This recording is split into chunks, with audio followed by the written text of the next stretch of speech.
everybody, it is another great day to do a PolitiBrawl reaction video with your girl, Olivia Rondo. Today, I'm seeing somebody that I haven't seen since last year. I feel like Randy Weingarten just kind of crawled up out of the depths of irrelevancy again and did a Fox News hit, which kind of surprises me. But I'll give her one thing.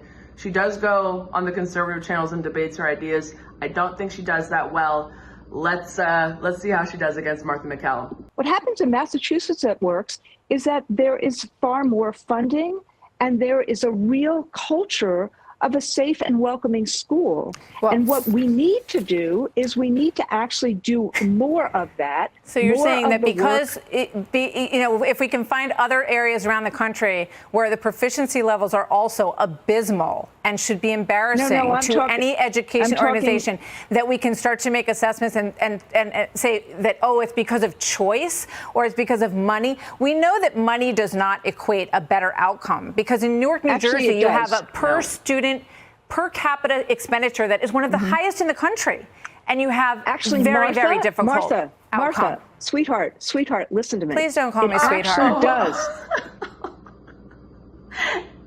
She's better than me. Martha's better than me because she was very commonplace. Said, please don't call me sweetheart. I might have been not as nice. And some people might not take that offensively, but this is clearly like a boomer liberal trying to be condescending to a female host of a platform that she has been invited on. So please, honey, baby, do not call her sweetheart. Secondly, Martha is exactly right here before she was cut off. Funding per student, per school year, that actually does not correlate with proficiency rates in reading, math. It doesn't correlate with test scores, it doesn't correlate with college acceptances. I think that you have to be either very stupid or very disingenuous at the very least. Perhaps full-blown dishonest and lying if you continue to perpetuate this myth, this lie that, oh, these inner city schools, these public schools, these kids are only not able to read because they don't have enough funding. That is not the case at all, especially if you look at these inner city schools. I'm from Maryland, so I know all about the Baltimore City school system. They actually receive thousands of dollars more per student per year in funding than Montgomery County Public Schools, also in Maryland, but Montgomery County Public Schools is one of the best public school counties in the country. Definitely the state, if not the country. It's probably top 10 in the United States. Randy is also choosing to forget that she was at the forefront of the big push for online remote school. And even when kids were allowed to go back to school for after COVID or after it was declared to be an endemic, she still wanted vaccine mandates. She still wanted mandatory masking. It's like we just forget that we kept kids home for 3 years. Like, we kept kids home. We did not teach them how to read for 3 years. And if you think that a 12-year-old boy with, maybe a shorter attention span, or you think a 16-year-old girl who would rather be on Instagram all day or something like that is really holding themselves accountable when their parents are at work to sit on Zoom school and teach themselves how to do math and algebra and all that type of stuff, you're mistaken. So I think that Randy is probably being paid a lot of money to lie and to politicize this more than it should be, and to try to basically pour more money into these liberal-run, terrible school districts in blue states, and compare it to Massachusetts as if Massachusetts isn't a huge outlier. Massachusetts is first of all, how rich, white, and Democrat is Massachusetts? You can't compare Massachusetts and hold it up as like a shining model for all the other school districts in the country to use, when you're not failing Massachusetts. The parents there are not failing their kids in Massachusetts. The parents, and I'm not even going to come after boomers because it's people my age. It's Generation Z and millennial parents that are really failing their kids and not teaching them how to read. But it's just so dishonest to forget about the COVID pandemic shutting down schools. It's so dishonest to say that the increased funding means increased literacy rates, because we can see maybe that's the case in Massachusetts. It is not the case in major cities across the United States. Roll the tape with her disrespectful, condescending butt. I'm sorry, my bad. It actually does matter. Yeah, you're bad. And in fact, some of the conservative folks who used to say that money doesn't matter actually have changed their minds. So the issue Well, they wanted to go to different programs and choice programs and be able to give it to parents who want to homeschool their kids and provide. No. I'm talking about people who are actually been looking at these numbers, and so let me ask you this. I think that's very interesting because wait. Go ahead. Let me just finish. The things that we spend 90% of our time on, I spend 90% of my time on issues like numeracy and literacy and critical thinking and problem solving and what we need to do to help every single child succeed. And ultimately, that's what we should be doing in public schools. And what the federal role is, it's actually... Just because you say that, Randy, doesn't mean it's true. We know for a fact that you don't spend 90% of your time on critical thinking and literacy and numeracy.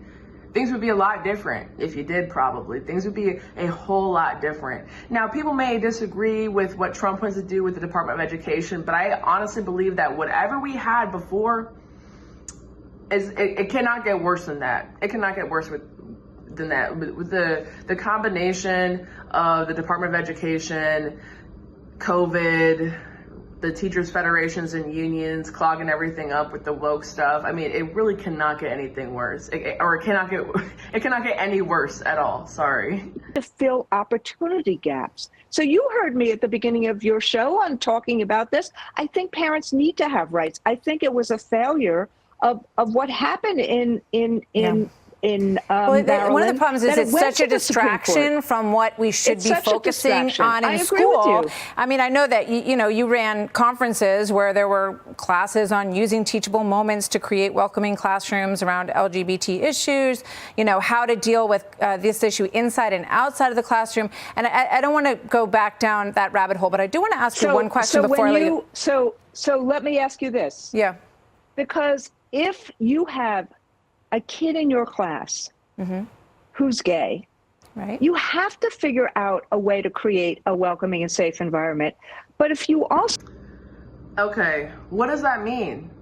Because I don't disagree with that in premise, but I don't think that creating a welcoming and safe environment for a gay kid, and what are we talking, are we talking about teenagers? Sure. Or are we talking about a 5-year-old? Because that makes a world of a difference if we're talking about putting sexuality in kindergarten classrooms. But regardless, let's say they're talking about a 17-year-old kid or whatever. What does that entail? Does that mean, hey, you can't bully this kid? Of course, we should never bully teenagers, but I know what she's talking about. She's talking about putting the weird books, the pride flags, participating in school events and pride. It's just it's so much. And I feel even gay kids must be tired of it. Let's roll it again. We also, if you looked at that same conference, we had tons of time on artificial intelligence, on career tech ed. So what teachers have to do is we have to embrace everything that society throws at us.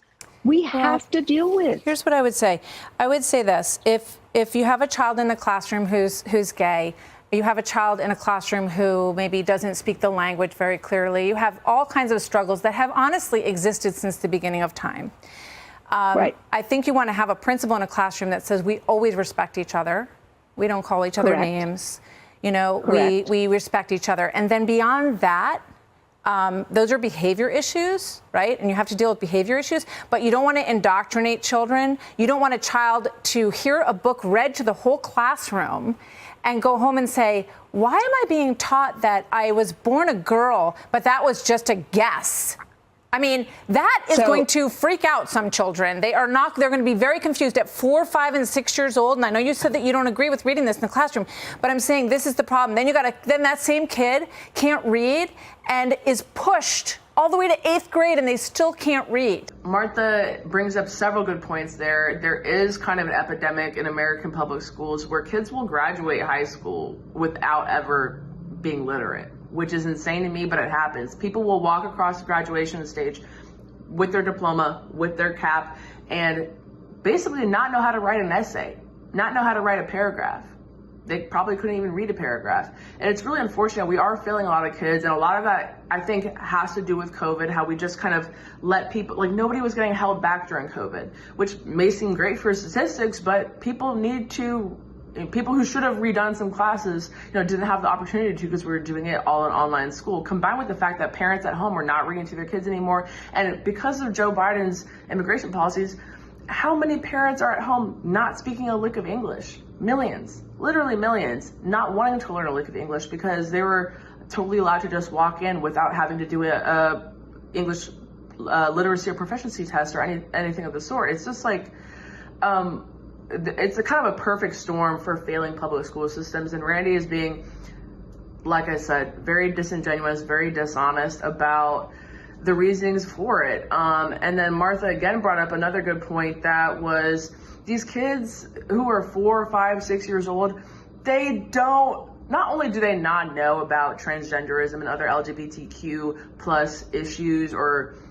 sexualities, they don't even want to know. They really don't even want to know. It's so confusing because I'm still confused, y'all. Like and I know what Martha was referencing there, the whole phrase that's like gender assigned at birth, assigned female at birth, assigned male at birth. Genders are not assigned at birth, guys. They're observed. Your sex, your gender, however you want to call it. First of all, they're definitely linked. You can't say that one is a social construct completely detached from biology. They definitely are very much linked together. A female will grow up to be a woman. A male will grow up to be a man. But yeah, the implication that we're just being assigned random genders at birth does make it feel like somebody looked at you and just kind of guessed, when in reality the doctor looked at you and observed what anatomy you had and wrote it down, just recorded that information. So